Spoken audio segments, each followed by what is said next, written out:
Welcome back to The Deep Dive. Today we're looking at a really fascinating source.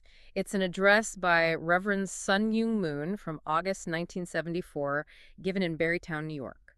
That's right. It's called The Person of Central Value. And it really lays out quite a vision. It does. It's this blend of really deep philosophical ideas, defining absolute good and evil, and then immediately pivoting to, well, a very practical, almost military-style strategy for global expansion. With the U.S. right at the center of it all. Exactly. And the audience, these were members who'd been working internationally, brought together for this next big push. So our mission today is to kind of trace this blueprint, this mix of spiritual sacrifice and really ambitious strategic goals. And it kicks off acknowledging the difficulty. The source mentions Reverend Moon, recognizing that many members probably felt, uneasiness and uncertainty working in the U.S., this strange nation to them. He even brings up the idea that they might have complained about being, quote, driven out onto this hard path. So the context right from the start is intense. Urgency, hardship, but accepted hardship. Okay, that really sets the scene. So let's dig into the philosophy first, because it seems like everything else, the strategy, the demands, it all flows from how they define good and evil. How does the source define a truly good deed? It sets a really high bar. A good deed has to be welcomed across time, past, present, and future generations, all at once. Wow, okay. And welcomed across society, too. Young, old, male, female, high status, low status, no divisions. But crucially, the action has to be done for the sake of other people. A good person, it says, gains friends, not enemies. So it's fundamentally outward focused. Completely. Which means evil, then, is the opposite. It's purely self-serving. Leading to isolation. That's exactly how it's framed. Yeah. An evil deed isn't welcomed by anyone, really, because it's done for the self alone. And doing that, the address says, narrows your being. It leads to solitude. You're essentially imprisoning yourself. And this isn't just about individuals, right? This logic gets applied to groups, institutions. Oh, absolutely. Right away. An evil family. One that only cares about itself. An evil nation. The example given is Hitler's Germany seeking conquest, subjugation, thinking only of itself. It also takes aim at ideologies. Communism gets called out. Yeah, as a dictatorial system that denies others, which, interestingly, the speaker uses to predict its eventual downfall. But then it turns to the U.S. Yes, and this is where it gets really striking. American individualism is called a cousin to evil. Wait, a cousin to evil? That seems strong. Especially given the context of the Cold War era. Is it suggesting it's worse than communism? That's the provocative claim here. The argument is that this kind of individualism puts the self above everything: family, community, nation. And the comparison made is that, well, at least communists think about drawing the whole world under their ideology, even if it's flawed and dictatorial. Whereas the extreme individualist thinks only of themselves. Exactly. So in this very specific framework, that inward focus is seen as maybe even more spiritually isolating. And the warning is stark. If America keeps going down this path, it faces peril. The movement's work is presented as necessary for America's own survival. So America has the problem, this individualism, but it's also somehow the solution, or the stage for the solution. That's the paradox, yeah. It's the place because it's the melting pot. Ah, okay. It's where people have already sort of transcended national identities.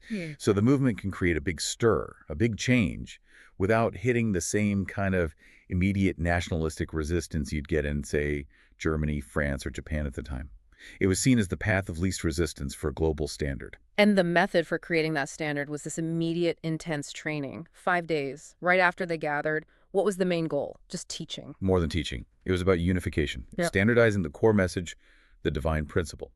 The explicit instruction was to eliminate any margin of difference in how it was being taught locally. Total ideological alignment. And the culture around it sounds incredibly demanding, almost like a boot camp. Definitely framed that way. Commanders were told to push members, sleep less and work harder. They were told to prefer hardship, a life with rises and contours, not a monotonous one, and absolutely no complaining. Sacrifice as a virtue in itself. Yes, formative. And then there's that detail about the food. Right, being fed meager food, not fed well. Is that just about saving money or something else? The source presents it as strategic, deliberately minimizing physical comfort to keep the mind focused purely on the examination, on the spiritual goal, not distracted by, digesting a rich meal. It's very calculated. All aimed at this complete transformation, erasing old identities. That's the stated outcome they celebrated. French members stop feeling French, Italians stop feeling Italian. Yeah. They become only unification members. And this is hailed as achieving what the UN couldn't prove that God is proud, because in him there is no national boundary.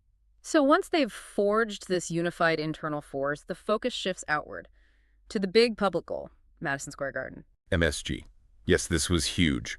Positions the final critical project of their second 7-year course. These are their strategic planning cycles. Success there was the key, the toll gate, to unlock the next phase of global work. And the goal wasn't just to fill it, right? The target was 50,000 people. Yeah, double the capacity, roughly 25,000. Why aim so high? Purely for perception.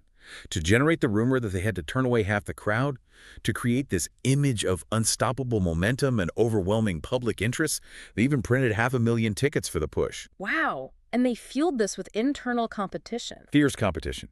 These international mobile teams, the IMTs, were pitted against the New York members.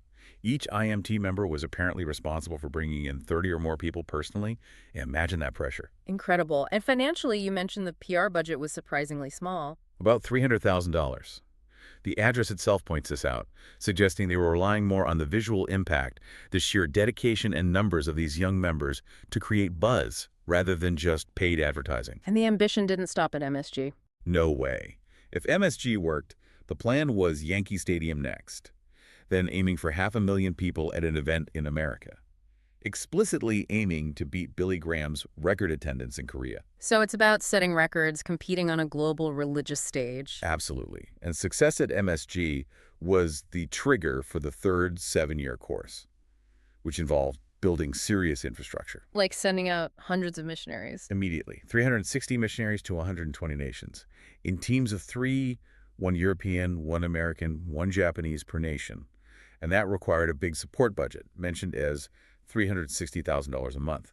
That's significant logistical and financial muscle. And beyond missionaries, there was this massive push into academia. Truly staggering ambition there. Planning a world-class university in Tarrytown on 260 acres they'd bought, aimed specifically at training future world leaders. And this wasn't just about a university. They planned their own scientific conferences, their own awards. Yes, the Unified Science Conference.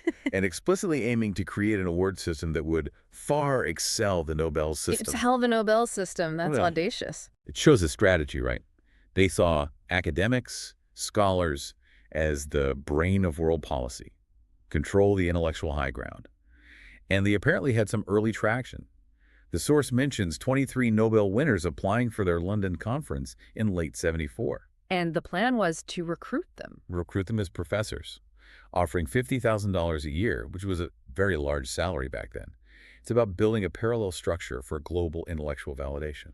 It's just such a comprehensive vision. Then, almost out of left field, comes this focus on fishing, the marine business. Tuna, how does that fit in? It seems unexpected, yeah. But it's justified in the source as setting a tradition of sacrifice, tying back to that core theme. Hope so. The address notes that regular sailors, secular seamen, often lose their wives because they're away for months at sea. But, it predicts, Unification Church brides won't complain about this separation. It reinforces that standard of duty, self-denial, accepting hardship for the mission. So even the fishing business becomes a way to embed the ideology of sacrifice. Exactly. And there's even a little incentive tied to the training they just finished. Oh, yeah. The top 10 stores on that intense examination, they get taken fishing. And this isn't just a perk. It's called a historical event. It would supposedly make them famous within the movement, highly desirable marriage partners. Everything reinforces the central mission and the required mindset. Okay, let's pull back to the title of the address, The Person of Central Value. What's the ultimate journey for this person? It's cosmic in scale. This person, the one God is supposedly seeking, must perfect themselves first. Then their family, their tribe, their nation, the whole world, eventually reaching the entire cosmos.